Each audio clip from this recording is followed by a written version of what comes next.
We had to threaten a lawsuit, Jesse. And by the way, we're still entertaining it. We're talking to some of the best lawyers out there that are experts in this. And as you know, these things can be very complicated. There's a lot of facts and circumstances around it. But we're not going to let this go, because you should not be able to smear 5,000 high school and college kids and then just be able to walk away with it. This Turning Point conference, the were in the front of out there in front of the conference with anti-Semitic slurs, and you know, the cigar. I think it's important that every single person that attended that Turning Point, every Republican speak up against these stickers, against the flags that were waved. You let them in. President, open your You let them in and you knew what they were. Right. So you are complicit. But Whoopi is certainly not the brightest person. And what she just said just doesn't make any sense. It's just like so silly to say. It's not a well thought out. In a fiery episode, Joe Rogan didn't merely criticize The View. He went scorched earth, blasting the daytime talk show with his trademark no-holds-barred approach. This isn't your typical grandma's gossip session. It's a full-blown verbal blitzkrieg. Why the intense reaction? Conservative firebrand Charlie Kirk has just fired off a stunning $100 million lawsuit against the hosts of The View. The impact? It hit Rogan's podcast desk like a live grenade. What followed was anything but a calm analysis. Rogan unleashed truth bombs with sniper-like accuracy. Think you've seen media drama before? Think again. This isn't mere tension, it's chaos deluxe. Once Rogan kicks off, there's no going back. You'll want every second of the action. Charlie Kirk's the founder and CEO of Turning Point USA and the author of the new book, The College Scam. So, Charlie, do you accept The View's apology? I mean, regardless of whether or not I accept it, the question is, do our students accept it? That's really what's at heart here. They went after our 5,000 students at our event there of high school and college kids. And look, I get attacked all the time. People say false things. I'm a public figure. But when you go after 16 and 17-year-olds that travel from across the country that then have to live for the rest of their life with a shadow over them because someone at ABC says that they might be linked to Charlie Kirk didn't settle for a fiery tweet or a passive-aggressive post. He launched a full-scale legal offensive, a $100 million lawsuit honed in on The View hosts. That's not hyperbole or clickbait. It's serious business. When your name is dragged through the mud on national television like yesterday's leftovers, and you have the resources to respond with a legal nuke, you don't just sip tea. Instead, you go full thermonuclear. Kirk didn't merely counterattack. He made it clear there are real consequences for televised slander. So, I mean, The View has to be, you know, if you average out The View hosts, among the dumbest people on television. And so it's like they say the thing that people are thinking, but they say it very directly, so they expose whatever truth. But I don't think some of them are dumb. You don't think so? No, I don't think Sunny Hosting's You think it's dumb. deliberate? I think she's ideologically driven, and they have blinders on, for sure. I don't think Sonny's dumb. But Whoopi is certainly not the brightest person. And what she just said just doesn't make any sense. It's just like so silly to say. It's not a well thought out. It's like if you had an idea for a premise and it was totally baked and half baked and you went on stage with it and it's nothing there. Just go for it. Yeah, there's nothing there. Sometimes comics do that. Let's not mistake this for a trivial tantrum. Kirk's lawsuit is a meticulously calculated, legally loaded response. A thunderclap on paper, a direct and unmistakable warning to the media elite. You can't smear someone and walk away unscathed. The View treated Kirk like a public piñata, doling out accusations with reckless abandon. It felt like a courtroom binge hosted by Oprah. You're accused, everyone's accused. But the moment Kirk declared enough, the narrative shifted from daytime drama to high-stakes litigation. Now we begin with a shocking apology just a short time ago from the ladies of The View to Turning Point USA. A war of words broke out after the conservative group was rallying the next generation of voters at its youth summit in Tampa, Florida this weekend. And the liberal panel just couldn't help themselves.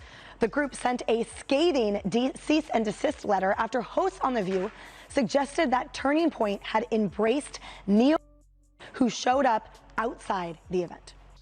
Now the hosts of The View are backpedaling with Olympic finesse, clutching pearls, and insisting it was all a misunderstanding stemming from a misread tweet.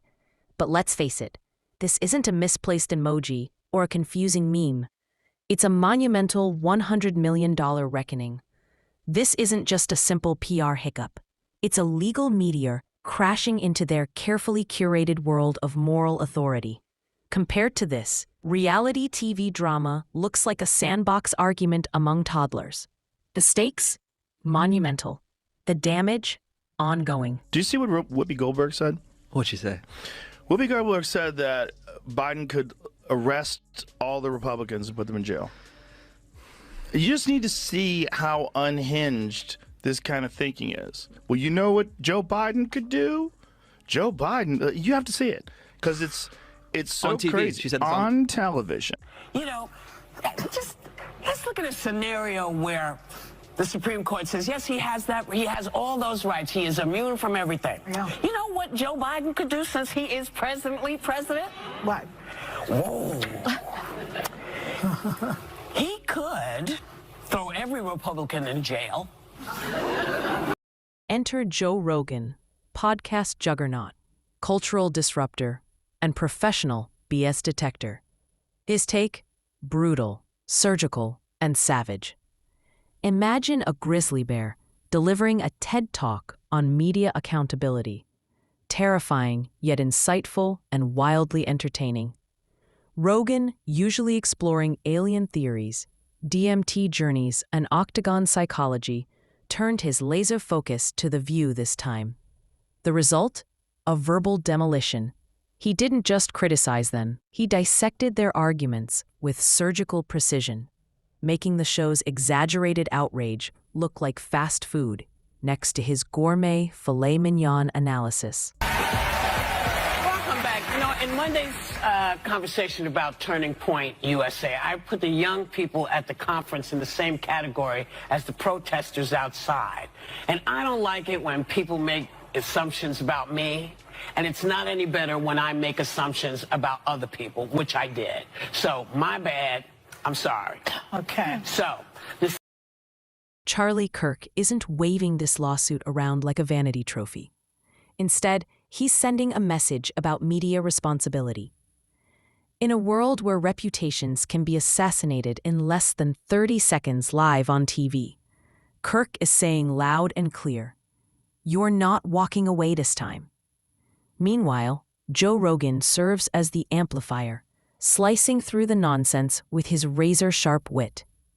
This isn't merely a feud, it's an exposé on the clash between elite media and the new crop of media disruptors, where podcasts outpace primetime and lawsuits hit harder than televised rants. The culture shift between right and left authoritarianism, and now people don't recognize that if you just stop looking at it in terms of red and blue, look at the actions, whether it's war, suppression of free speech, pharmacological interventions that are mandatory, right. whatever it is, that used to all be associated with the authoritative right, the authoritarian right, and now those things are being embraced by the left. And I just think it's just an ideology thing, and I think we get confused and we think we're on the right side, and if it's our side that's saying this, for sure that's the right thing to do, and no one's critically thinking about this. Joe Rogan is the gateway drug for young men that thought they were Democrats to become MAGA. Joe Rogan is the bridge, and on that bridge they'll see RFK, they'll see Elon. What we're witnessing is a broader ideological shift, a realignment of left and right where traditional markers have all but disappeared. Joe Rogan cuts through the fog, calling out what many are too hesitant to say. Censorship, control, and cancel culture aren't just the tools of the far right anymore. They've become hallmarks of today's so-called progressive mainstream. Rogan's influence is colossal. He's not just a commentator, he's a cultural conduit. He has become the gateway for once liberal young men, leading them towards skepticism, and at times, figures like Elon Musk and RFK Jr. The bridge they walk is built on distrust, dialogue, and dissent. I think the problem with that show is that show has this very specific ideological bubble in which they operate in. You know, and they always bring on a token conservative woman and they yell over her and silence her. And, you know, they did that with Meghan McCain, and they did that with what is that other blonde woman from Survivor? Do you remember her, Jamie? She was always yelling. I mean, it's just, it's a bizarre show. The View hosts are treading on unfamiliar ground. Their usually reliable playbook, shouting loudly, doubling down, never apologizing, is crumbling under the weight of a lawsuit and Rogan's viral takedown. This isn't just criticism anymore. It's an unmasking of sorts.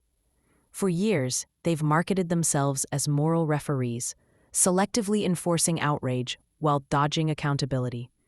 But this time, the target fought back, with a legal team and a podcast titan. The audience is now witnessing a live implosion, a mix of courtroom drama and cultural reckoning. And I get it. I also hate Joy Behar. So I don't love you, but I also hate that squawking bird. So I hate the whole thing.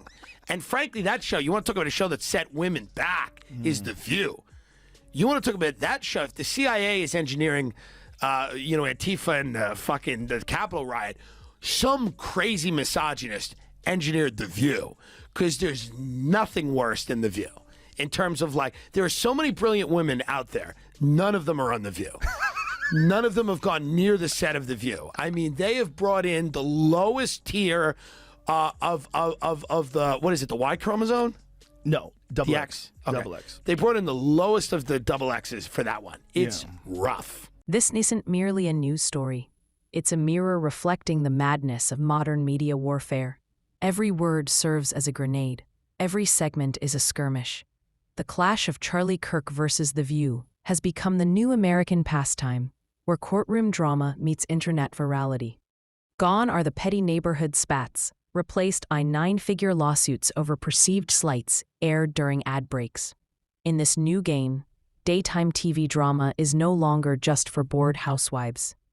It's a high-stakes battleground, filled with egos, reputations, and ideological warfare. Disgusting, gross elitism and her complete out-of-touch nature with respect to the rest of the world. Sunny Hostin goes on The View and decides now would be a great time to dump all over the so-called uneducated. What we did not have is white women who voted about 52%, right, for Donald Trump. Uneducated white women, is my understanding. You have Latino men, actually, voting more for him, and you have and black men was not the story. We're not the story here, because they voted almost 80% for the vice president. Right. Just because you didn't go to college doesn't mean you're stupid, and it doesn't mean that you don't have wisdom. You can go to college and get a bunch of irrelevant facts about how men can allegedly give birth. Let's be honest, Kirk and others on the right have weaponized outrage too. However, they're now bringing legal muscle into the fray. This isn't merely a feud. It's a cultural slugfest for control of the national narrative. One moment there's a subpoena. The next, it's a viral meme. This isn't just politics. It's a mashup of Netflix thrillers, courtroom sagas, and viral spectacle. Both sides are acutely aware the cameras are rolling, and no one wants to be caught blinking. Did you watch the episode when Tulsi Gabbard got on to defend herself and Joy Behar starts panicking and going over her notes while Tulsi is refuting everything that she said? Yeah, I mean, Joy Behar, like, again, these people have dementia. These are people who, like, should not be allowed out of the house. They have a national platform. I mean, it is crazy. They have no idea. These people have never read, like, a book. And there's versions of it. What lies ahead? Anything could unfold. The View might choose to settle quietly behind closed doors, or we might witness a televised legal spectacle that could rival any political drama in recent memory. Expect less legal nuance and more trial by soundbite, where every discovery leak transforms into breaking news. Don't expect The View to abandon their drama. Their ratings depend on it.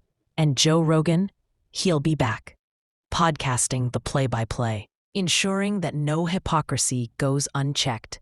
This isn't just a conflict, it's a cultural supernova. And the fallout, it's still on the horizon. This lawsuit epitomizes our era. A world devoid of rules, where digital mobs, viral moments, and personal brands collide in real time. Outrage may be the currency, but litigation is the new counter-strike. What's the conclusion? No one knows, but one thing is certain. The eyes of the world are glued to this unfolding saga.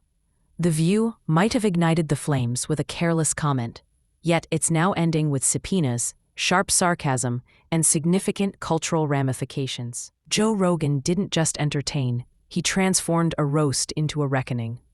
Charlie Kirk didn't merely file a lawsuit, he sent an urgent warning through the heart of mainstream media. Come 2025, the real drama isn't scripted. It's legal, viral, and very, very real.